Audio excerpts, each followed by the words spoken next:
नमस्कार। Middle east में जब भी टेंशन बढ़ती है ना, एक नाम बार बार सुनाई देता है, स्ट्रेट ऑफ हॉर्मुज। तो क्या कभी सोचा है कि दुनिया की पूरी अर्थव्यवस्था एक आप समझिए एक छोटे से समुद्री रास्ते पर कितनी ज्यादा निर्भर हो सकती है? आज हम इसी बेहद जरूरी जल मार्ग के बारे में बात करने वाले हैं।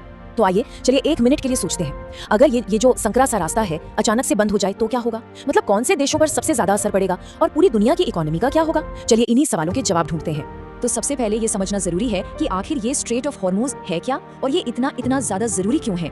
तो देखिए, स्ट्रेट ऑफ हॉर्मुज जो है वो असल में फारस की खाड़ी को अरब सागर से जोड़ता है और ये दुनिया के सबसे बिजी तेल के रास्तों में से एक है। अब सोचिए, अगर ये रास्ता बंद हो गया तो ग्लोबल एनर्जी सप्लाई चेन पूरी तरह से ठप पड़ जाएगी। मतलब पूरी दुनिया में एक जबरदस्त एनर्जी क्राइसिस पैदा हो सकता है।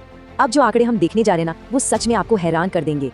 चलिए देखते हैं कि छोटा सा रास्ता दुनिया की एनर्जी सप्लाई के लिए कितना ज्यादा जरूरी है। पूरी दुनिया की टोटल तेल और एलएनजी सप्लाई का लगभग 20% यानी 5वां हिस्सा सिर्फ इसी एक रास्ते से गुजरता है। ये आंकड़ा अपने आप में इसकी अहमियत बताने के लिए काफी है। और अगर रोज की बात करें तो रोजाना लगभग 20 मिलियन बैरल तेल इस रास्ते से गुजरता है। आप अंदाजा लगाइए, ये मात्रा इतनी ज्यादा है कि कई बड़े देशों की रोज की जरूरतें अकेले इसी से पूरी हो सकती हैं। तो अब सवाल ये उठता है कि ये सारा का सारा तेल और गैस जाता कहाँ है? इसका जवाब है एशिया। इस रास्ते से गुजरने वाले 80% से भी ज्यादा तेल और गैस की मंजिल एशियाई देश ही होते हैं।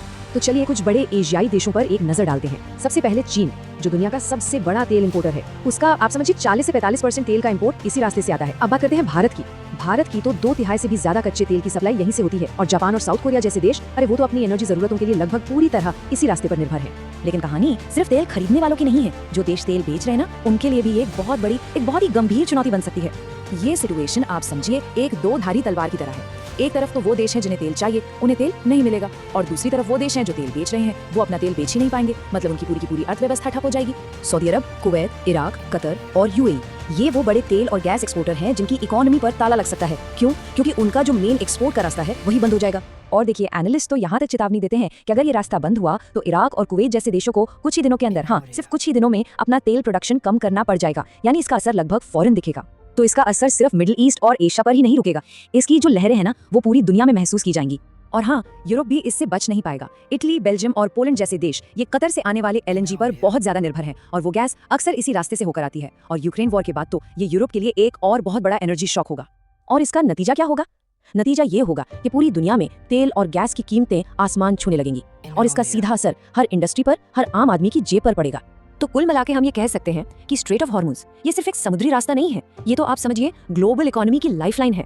एक ऐसी जीवन रेखा जिसकी हर धड़कन पर दुनिया की एनर्जी सिक्योरिटी टिकी हुई है। और ये सब हमें एक बहुत जरूरी सवाल पर सोचने के लिए मजबूर करता है कि आज की इस इतनी कनेक्टेड दुनिया में क्या वाकई कोई भी देश अपनी एनर्जी सप्लाई को पूरी तरह से सेफ मान सकता है? इस सवाल पर सोचना हम सभी के लिए बहुत जरूरी है। और ऐसे ही और जानकारी भरे विश्लेषण के लिए हमारे चैनल को सब्सक्राइब करना ना भूलें। Subscribe our channel, more informative videos.